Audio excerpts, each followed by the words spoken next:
శ్రీవైకుంఠ విరక్తాయ స్వామి పుష్కరిణీ తటే రమయా రమమాణాయ వెంకటేశాయ మంగళం.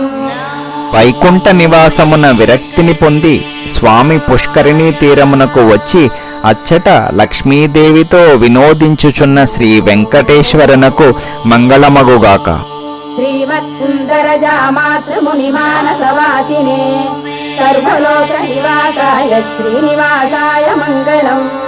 ఈ మణవాళ మహర్షి యొక్క మనస్సునందును సమస్త జీవరాశులయందును నివసించునట్టి శ్రీ వెంకటేశ్వరునకు మంగళమగుగాక. మంగళాశాసన పరైర్మదాచార్య పురోగమై సర్వైశ్చ పూర్వైరాచార్యై సత్కృతాయాస్తు మంగళం. ఆ శాసనమును చేయుచున్న మా గురువును సమస్త పూర్వాచార్యులను ఆరాధించు శ్రీనివాసునకు మంగళమగుగాక.